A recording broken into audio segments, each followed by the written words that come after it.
안녕하세요. 저는 올해 41살이 된 남자입니다. 저는 지금 혼자서 살고 있어요. 얼마 전 저에게도 남들은 겪어보기 힘든 충격적인 일이 생겨서 이렇게 글을 쓰게 되었습니다. 저는 몇 년 전까지 아내가 있었답니다. 그녀와 저는 제가 34살 때 처음 만났어요. 주위에서 친구들은 다 결혼을 하고 아이까지 낳았는데 저는 왜 아직도 연애를 못하고 있냐며 저희 부모님께서 정말 많이 구박하셨거든요. 그래서 틈만 나면 선자리를 주선해 주셨어요. 맨날 이번이 마지막이라면서 이 사람이랑 안 되면 앞으로는 절대 선자리 주선 안 하겠다고 하면서 매번 제 결혼을 부추겼죠. 계속되는 선자리에 저도 지칠 대로 지쳐 있었어요. 그날도 어김없이 부모님이 이번 여자는 진짜 마지막이야. 옆집 김씨 아줌마 알지? 그 아줌마 아는 여잔데 얼굴도 예쁘장하게 생겼고 성격도 착하다고 하는구나. 이 여자랑 잘 안 되면 앞으로 절대 선보라고 안 할 테니 제발 우리 얼굴 봐서라도 마지막으로 나가주렴. 부모님의 절실한 부탁에 마지막이라고 생각하고 나갔죠. 약속 장소인 레스토랑에서 정말 누가 봐도 예쁜 여자가 앉아 있었죠. 절대 그 여자가 저와 선을 보기로 한 여자일 리가 없다는 생각과 동시에 저런 여자는 어떤 남자를 만날까 궁금하기도 했죠. 저는 선을 보기로 한 여자에게 전화를 걸었어요. 그런데 그 예쁜 여자가 전화를 받더니 저와 통화를 하는 겁니다. 저는 너무 행복했죠. 옆집 김씨 아줌마한테 너무 감사했습니다. 하지만 저는 예쁜 여자는 얼굴값을 한다고 생각해서 성격은 좋지 않을 거라고 생각했죠. 그런데 종업원에게도 너무 친절하고 제가 무슨 말을 해도 웃어주었죠. 종업원이 음식을 테이블에 놓으려고 할 때 그 여자가 일어나려고 해서 실수로 음식을 그 여자 옷에 쏟았어요. 대부분 사람들은 그런 일이 생기면 화를 내면서 종업원에게 당장 세탁비를 달라고 하면서 기분 나쁜 티를 엄청 내죠. 그런데 그녀는 인상 한번 찌푸리지 않고 괜찮다며 오히려 종업원에게 사과를 했어요. 죄송해요, 제가 일어나서. 혹시 걸레는 어딨죠? 제가 치울게요. 저는 한 번도 본 적 없는 유형의 여자여서 놀라기도 했지만 그녀의 착함에 반했습니다. 얼굴도 예쁘고 착하기까지 하니 그녀를 더 오래 보고 싶었죠. 그렇게 밥을 먹고 그녀와 더 이야기도 나누고 싶어서 혹시 미연 씨, 술 한 잔 어떠세요? 라고 조심스럽게 여쭤보니 네, 좋아요. 라고 하셔서 저희는 근처 분위기 좋은 술집으로 갔습니다. 그날따라 술맛도 달고 술이 잘 들어가서 저와 미연 씨는 술이 취해서 기분 좋은 둘만의 시간을 보냈죠. 그날후로 저희는 연애를 하기 시작했답니다. 미연인 정말 착했어요. 사람이 이렇게 착하면 이렇게 각박한 세상을 살기 힘들다며 제가 항상 경고를 해줄 정도로 착했어요. 미연이 말을 들어보니 친구들한테 돈을 빌려주고 못 받은 돈만 1,000만 원은 좋게 된다고 해요. 제 생각에는 미연이의 순진함에 친구들이 돈을 빌려가 놓고 갚지 않는 것 같아요. 미연이의 착함을 악의적으로 이용하는 사람들이 너무 싫었어요. 그래서 제가 연애하는 동안 미연이의 성격을 조금 바꿔주고 싶었죠. 거절도 잘 못하고 자신의 의견도 말하지 못하는 미연이를 바꾸어 주었습니다. 저와 사귀고 나서 미연이는 다른 사람들에게 적극적으로 자기 의견을 표현할 줄도 알고 돈을 빌려달라고 하거나 무리한 부탁을 하는 친구들에게도 거절을 할 수 있는 사람이 되었죠. 미연이도 저 만나기 전에 자신의 성격이 너무 싫었는데 이렇게 바꿔줘서 너무 고맙다고 그랬어요. 저희는 연애하는 2년 동안 한 번도 싸우지 않았습니다. 미연인 워낙 착해서 애초부터 싸울 구실을 만들지도 않았어요. 제가 기분 나쁠 만한 상황도 처음부터 만들지 않았죠. 미연이 같은 여자를 만난 것이 제 인생에서 최고의 행운이었습니다. 그리고 저희 부모님도 일 잘하고 어른들에게 싹싹한 미연이를 좋아하셨죠. 미연이는 저희 집에 자주 놀러와서 밥을 먹고 가곤 했는데요. 그날 밥을 먹다가 저희 어머니께서 이제 둘이 사귄 지 2년 넘어가는데 결혼 언제 할 생각이냐 라고 하시더라고요. 저는 너무 당황했죠. 저도 물론 미연이와 결혼을 하고 싶었어요. 나이가 36살이라 결혼을 하려면 얼른 해야 되는 나이였죠. 그런데 미연이는 아직 28살이었어요. 저랑 미연이는 8살 차이가 나서 제가 미연이한테 선뜻 결혼에 대한 이야기를 하면 부담스러워 할까봐 한 번도 말을 한 적이 없거든요. 그런데 그때 어머니가 처음으로 말을 하시니 너무 당황스러웠죠. 그 말을 듣고 미연이의 얼굴을 제일 먼저 보았는데 미연이는 놀라지도 않고 좋아했어요. 결혼이요? 저는 하고 싶은데 이 사람이 아무 말이 없네요, 어머님. 뭐? 아니, 너 미연이랑 결혼할 생각이 없는 거야? 왜 지금까지 결혼 얘기를 한 번도 하지 않은 거니? 아니, 저는 미연이가 저와 결혼을 하고 싶다는 생각을 가지고 있었는지 꿈에도 몰랐죠. 그런데 간접적으로 그렇게 들으니 너무 행복했습니다. 미연이는 20대라서 아직은 연애를 더 하고 싶어 할 줄 알았어요. 그날 미연이를 집에 데려다 주고 차 안에서 미연아, 너 나랑 결혼해도 괜찮아? 오빠, 말을 왜 그렇게 해? 난 항상 오빠랑 결혼하고 싶었어. 난 오빠가 프러포즈 하는 날만 기다렸단 말이야. 저는 미연이한테 너무 고마웠죠. 그래서 다음날 바로 프러포즈용 반지를 사고 미연이 집으로 찾아가 프러포즈를 했습니다. 당연히 미연이도 너무 좋아했죠. 양가 부모님들에게 인사를 드리러 가기로 했어요. 그런데 처가댁에서는 저를 별로 좋아하시지 않으세요. 아마 젊은 딸이 나이 많은 남자와 결혼을 한다고 하니 고생할까봐 그런 생각을 하신 것 같더라고요. 저희는 인사를 드리러 먼저 처가댁에 갔습니다. 장인어른께서 결혼 허락은 해주셨지만 약간 탐탁치 않는 눈치였어요. 김서방, 우리 가족이 된 건 환영하지만 우리 미연이 눈에서 눈물 나는 날은 정말 용서 못해. 아버님, 당연하죠. 미연이 손에 물 한 방울도 묻히지 않겠습니다. 저는 장인어른과 약속을 하고 그렇게 결혼식을 올리게 되었습니다. 저흰 정말 친한 지인들만 초대했어요. 그래서 얼른 결혼식도 끝내고 정식적으로 신혼생활을 시작했어요. 저보다 먼저 결혼한 친구들이 항상 결혼을 하지 말라면서 말렸거든요. 그런데 왜 말렸는지 이해가 되지 않았어요. 저는 결혼을 하고 미연이랑 함께 사는 이 순간이 너무 행복했거든요. 그런데 저희 집에서 자꾸 우리 부부한테 그래서 아이를 낳을 생각은 없고 라고 계속 미연이한테 손주를 보고 싶다며 아이를 가지라는 눈치를 주었어요. 저는 솔직히 아이가 가지고 싶긴 했지만 지금은 저희 둘이 너무 행복해서 이렇게 지내고 싶었거든요. 아이를 가지면 싸움도 잦아질 테고 돈도 많이 드니까요.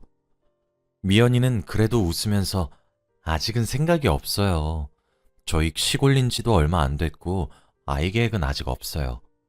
그래도 우리 아들 나이가 이제 40이 다 되어 가는데 한시가 급한 상황에 계속 미루다 보면 나중에 가지고 싶어도 못 가지는 경우가 있어서. 미연이는 저희 부모님 말을 듣고 조금 고민을 하더군요. 저희는 그렇게 돈을 많이 버는 것도 아니었고 지금 버는 게 저희 둘이 쓸 정도였거든요.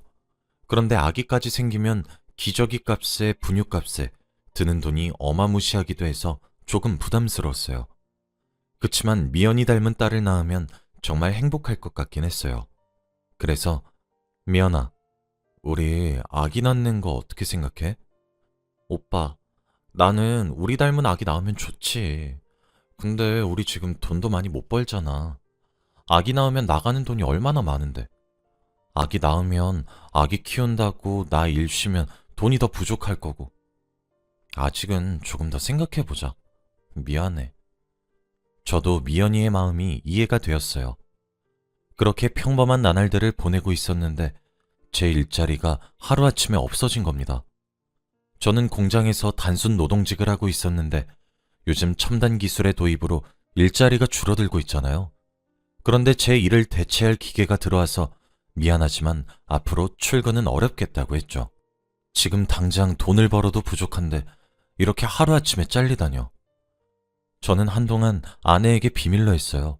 도저히 말할 엄두가 나지 않았죠. 아내는 보험회사에서 보험을 파는 일을 했어요. 그래서 항상 밖에서 구두를 신고 뛰어다니면서 일을 했거든요. 아내는 실적이 너무 중요한 직업이라 밤낮 없이 일을 하기도 했고 매일 퇴근 시간도 달랐어요. 저는 2달 정도를 거짓 출근을 했습니다. 아침에 집을 나가서 집에서 멀리 떨어진 곳에 있는 편의점에서 낮에 아르바이트를 하고 저녁에는 고깃집 서빙을 하면서 보냈죠. 공장에서 일을 했을 때도 돈이 그렇게 많이 벌리지 않았기 때문에 아르바이트를 2개 해도 채워질 수 있는 월급이었죠. 대신 제가 고깃집에서 일을 저녁까지 하다 보니 원래 퇴근 시간보다 늦게 집에 가게 되었죠. 몸에 배인 고기 냄새에 아내한테는 항상 회식이 있어서 늦는다고 했어요. 매일 회식한다고 속상해했지만 저는 어쩔 수 없었습니다. 저는 아르바이트를 하고 나서부터 미연이를 잘 보지 못했어요. 아침 일찍 나가면 미연이는 항상 자고 있고 밤늦게 퇴근을 해도 미연이는 항상 자고 있어서 깨우기도 미안했거든요. 그런데 그날따라 미연이가 잠을 자지 않고 거실에 앉아 있더라고요. 저는 오랜만에 본 미연이 얼굴이 반가워서 웬일로 일어났어? 나 기다린 거야? 오빠 기다렸지. 미연이는 사실 제가 집에 들어올 때까지 제가 온 줄 몰랐던 것 같아요. 제가 말을 거니까 놀라서 대답한 것 같았죠. 저는 딱히 무슨 생각을 하길래 제가 집에 들어온지도 몰랐냐고 묻지 않았어요. 그런데 그날 이후로 미연이가 집에 잘 들어오지 않았어요. 미연이는 요즘 보험 때문에 바빠서 그렇다고 항상 먼저 자라고 했죠. 저는 제가 돈을 못 버는 게 너무 미안했지만 그래도 한 푼이라도 더 벌 수 있을 때 벌면 좋다는 생각으로 미연이한테 쉬엄쉬엄 하라고 말하지도 않았죠. 주말에는 저와 미연이가 출근을 하지 않아요. 그런데 그날 처음으로 미연이가 회사에 급한 일이 생겨서 가봐야 할 것 같다고 하더군요. 미연이가 워낙 착해서 상사들이 일을 시키나 보다 해서 보내주었어요. 그날도 새벽이 다 되어서 퇴근했죠. 그런데 미연이가 그날따라 너무 힘들어 보였어요. 안색도 너무 안 좋고 힘이 없어 보였죠.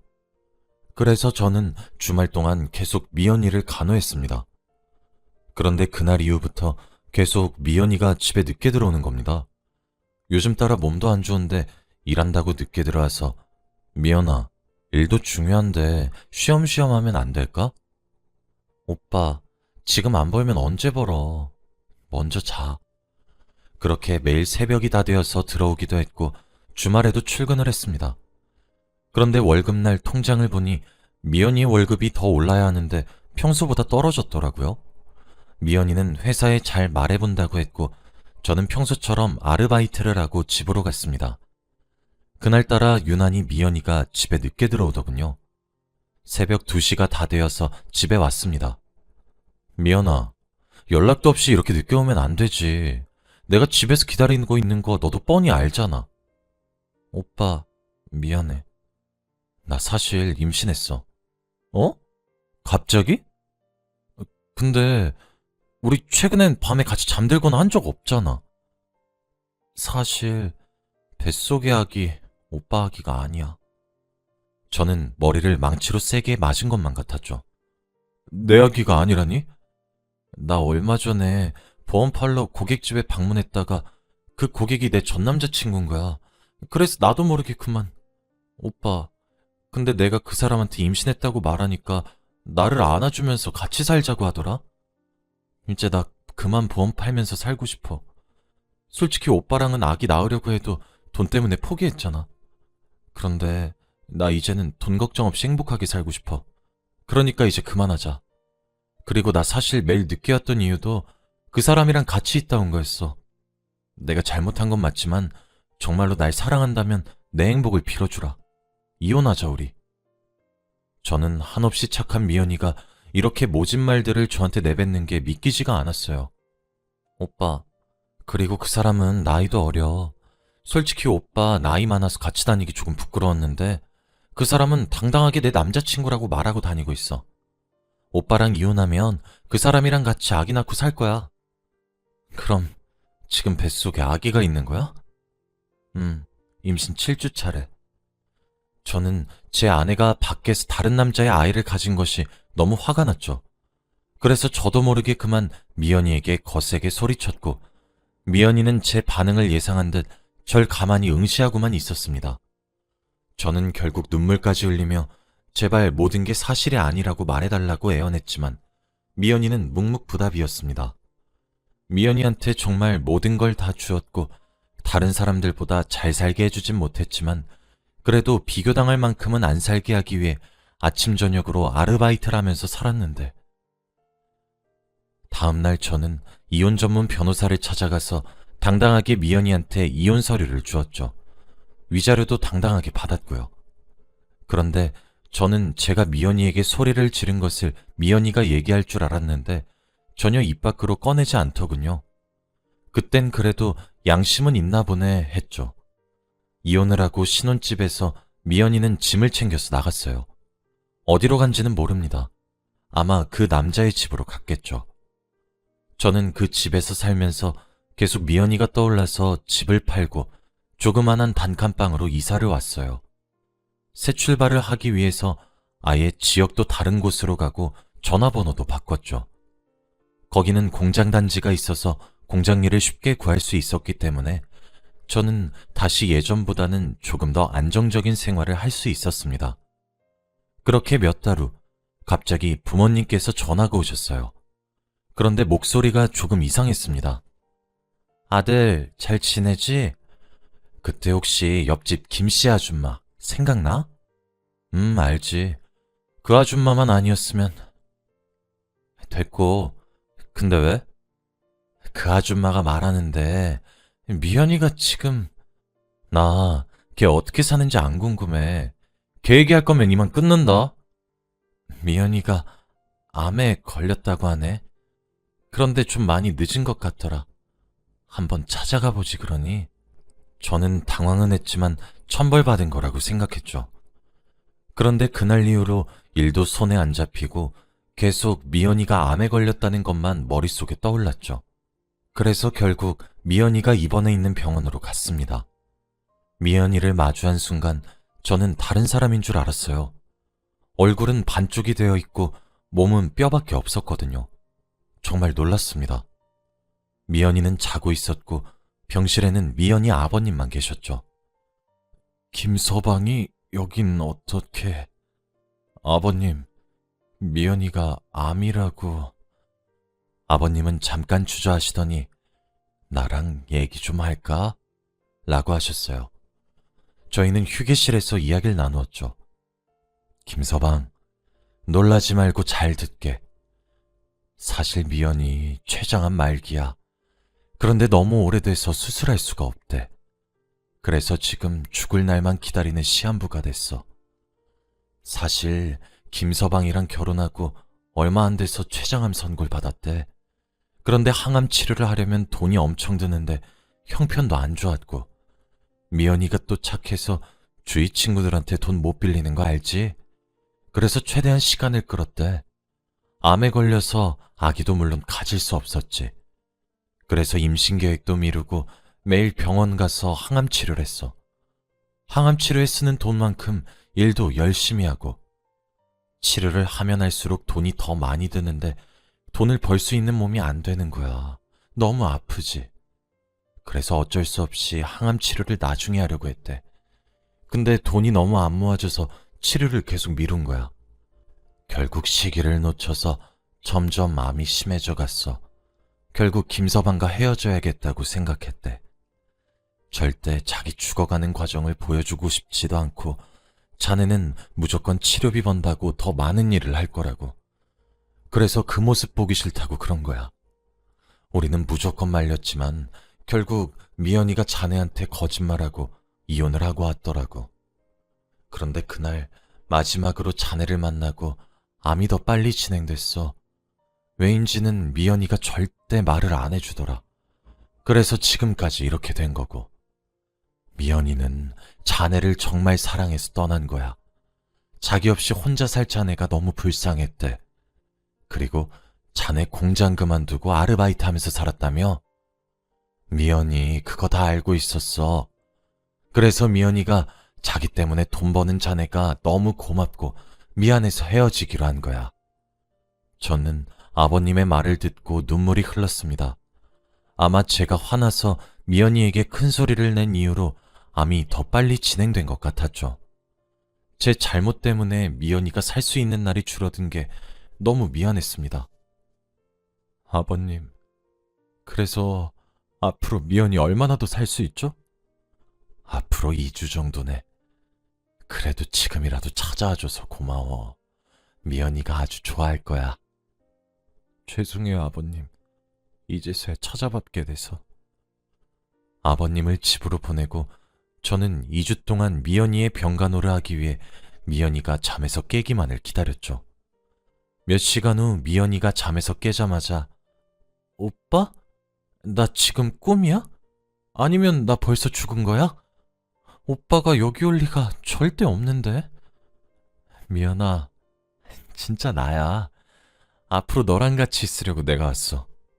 미연아, 그동안 내가 다 미안해. 정말 잘못했어. 오빠, 내가 더 미안해. 이렇게 못생긴 모습으로 오빠 보니까 부끄럽다.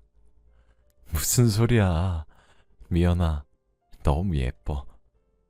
저희는 그렇게 2주 동안 정말 행복하게 하루하루를 보냈습니다. 그런데 제가 깜빡 잠에 들고 일어났는데 미연이의 손이 너무 차가웠어요. 한 번도 이런 적이 없었는데 두려움에 손가락을 코에 가져다 댔지만 숨을 쉬지 않았습니다. 결국 미연이는 하늘나라로 갔어요. 장례식장엔 많은 친구들이 오지 않았죠. 영정사진 속 미연이는 너무 예뻤어요. 그렇게 장례식이 끝나고 미연이와 처음 같이 갔던 술집에 갔어요. 그때의 추억도 되새길 겸 오늘따라 취하고 싶었거든요. 그런데 사장님께서 혹시 미연 씨 남편분 맞죠? 워낙 저와 미연이의 단골 술집이라서 사장님과 아는 사이였죠. 네, 맞아요. 오랜만이에요. 한동안 안 나오셔서. 죄송해요. 그동안 사정이 좀 있어서. 그때 사장님께서 편지 봉투 한 장을 건넸습니다. 이거 예전에 미연 씨가 저한테 혹시 남편분 오면 이거 꼭 전해달라고 여기에 맡겨놓고 가셨거든요. 이거 주려고 얼마나 기다렸는데 드디어 오셨네요. 저는 이 봉투를 열어보니 안에는 통장 하나와 편지가 있었어요. 통장에는 5천만 원의 돈이 있었고 그 돈은 미연이가 췌장암 초기 때부터 제게 돈 주려고 아픈 몸을 이끌고 차곡차곡 모아두었더군요. 저는 펑펑 울었어요. 이 돈을 어떻게 쓰라고 이렇게 주는 건지. 미연이는 평생 동안 제 생각만 해준 착한 아이인데 저는 너무 모질게만 대했죠. 그래서 결국 그 통장의 돈은 은행에 묶어두었고 절대 손대지 않았습니다. 저는 아직도 미연이를 사랑합니다. 너무 보고 싶지만 꾹 참고 열심히 살게요. 제 사연을 들어주셔서 감사합니다.